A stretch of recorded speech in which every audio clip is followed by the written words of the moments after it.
The Toronto Blue Jays have made a surprising roster decision that has many Blue Jays fans up in arms just days before opening day. So we're going to break that down alongside Kevin Kiermaier making a very bold prediction about how he expects the Blue Jays to perform this season. And finally, the Jays have made a sneaky signing to the bullpen that might pay dividends in the future. So we're going to break that down and much more on this episode of Jays Digest.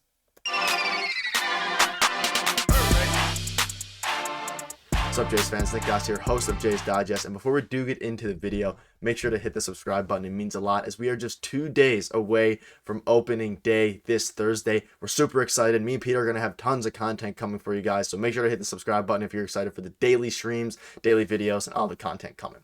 But let's get into the first topic today, which is the Jays make a surprising decision, and it was something that we didn't really expect, and I know a lot of Jays fans out there are a bit up in arms, a bit upset about it, but here it is. So this dropped this morning saying the Blue Jays have optioned Otto Lopez to AAA. Nathan Lucas at 28 and after 7 seasons in the minors cracks the opening day roster as the 4th outfielder. Now, there's tons more screenshots from reactions from Jays fans that I'll get into, but my initial thoughts, and me and Peter agree, of course Peter's not here today, he's busy with school, but Otto Lopez, both me and Peter thought that he was going to be the one to make the team. He, of course, had a phenomenal, spring training camp. He played phenomenal in the World Baseball Classic for Team Canada, putting up tons of hits, tons of clutch RBIs. Of course, they didn't make it super far, but he was kind of a standout for them in the World Baseball Classic. So we thought, and a bunch of Jays reporters, as we'll get into in a minute, thought that Otto Lopez had the advantage to get that final outfielder spot. And we made a video yesterday on a potential, Darren Ruff signing. That's clearly not going to happen anymore. They're not going to go with an external option as they're going with Nathan Lucas. I love Nathan Lucas. He's, of course, a left-handed hitting outfielder, and he is a primary outfielder. And that's the big difference between Otto Lopez and Nathan Lucas. Otto Lopez is a primary infielder who can, of course, play the outfield at a fairly good level. But Nathan Lucas is a primary outfielder. He's a very good defender. So, like we'll get into in a minute, I guess they went with the guy who is going to be able to play the outfield at a higher level than someone like Otto Lopez or even someone like Whit Merrifield or Cavan Biggio. But here's another screenshot here. This is from Damon. Say Nathan Lucas, a career minor leaguer, signed a minor league deal with an invite to spring training with the Blue Jays last year. He came to camp and posted an 1100 plus OPS before he was auctioned to AAA. He never got the call. Today must mean the world to him. I'm incredibly happy for him, and I agree with that. Of course, if you remember last year, the Jays, Nathan Lucas was performing unbelievably in spring training camp, but ultimately was not able to be called up, and he was the final cut to the roster last year. But this year, he finally got the call, and that is super exciting, especially because he had a great spring training this year, and he also had a great spring training last year, but ultimately, didn't get the call last year.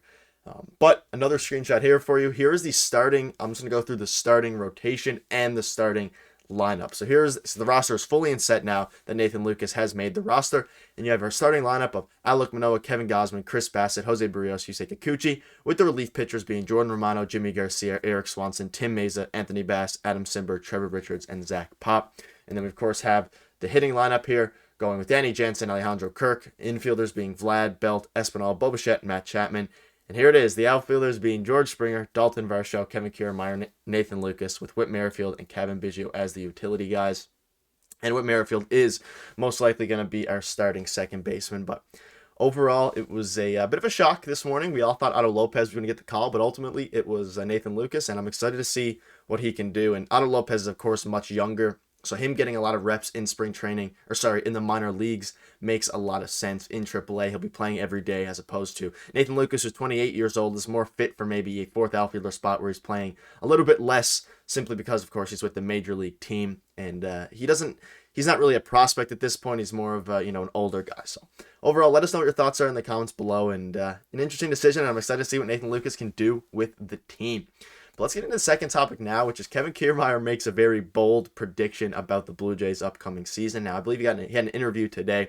And again, we're 2 days away from opening day, just 2 sleeps away until we wake up and there's Blue Jays baseball against the St. Louis Cardinals with Alek Manoah taking the hill. But Kevin Kiermaier had this to say about the Blue Jays' upcoming season today.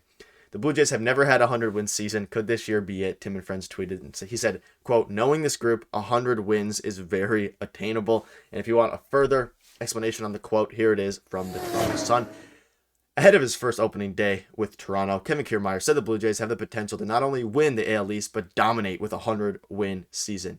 Quote, knowing this group and what guys are about, 100 wins is very obtainable. If we stay healthy and with the balanced schedule, I like our chances. I'm going to do everything in my power to motivate the guys as best as I can. And very, very bold prediction. Of course, the Jays have never had a 100-win season. We're competing with a very strong AL East with the, of course, New York Yankees, the Tampa Bay Rays, the Boston Red Sox, the Baltimore Orioles, all who are, prone to have pretty good years. Of course, some people are writing off the Orioles or maybe the Red Sox, but it's in a division. The division is wide open, and this is especially meaningful for the Blue Jays, where, of course, the New York Yankees now have several injuries to their starting rotation. So if the Blue Jays get off to a hot start, they could take the first place in the AL East and run with it, just like the Yankees did last year, where the Blue Jays kind of started off a bit slow, middling near 500, whereas the Yankees got off to a hot start and took it to the end. But let me know in the comments if you think 100 wins is obtainable. I mean, I think it is obtainable if everything clicks, if the starting rotation is unbelievable and has no injuries. If Yusei Kikuchi and Jose Barrios perform, really, really well, 3 to 4 ERAs in between there. Of course, Barrios needs to bounce back this year, but if Barrios bounce back and Yusei Kikuchi bounces back, then maybe, just maybe 100 wins could be obtainable. But either way, it's good to see Kevin Kiermaier, who had a phenomenal spring and has been and might end up being one of the most underrated signings the Blue Jays have made in this offseason.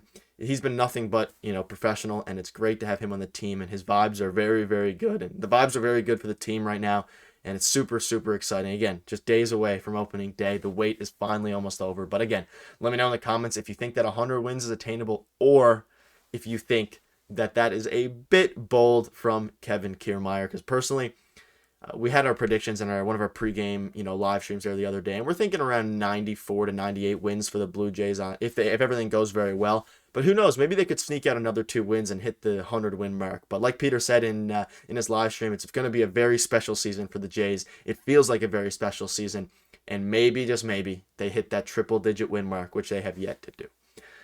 Now, we have a final topic, which is I'm happy about this one personally. It is the Blue Jays make a sneaky bullpen signing.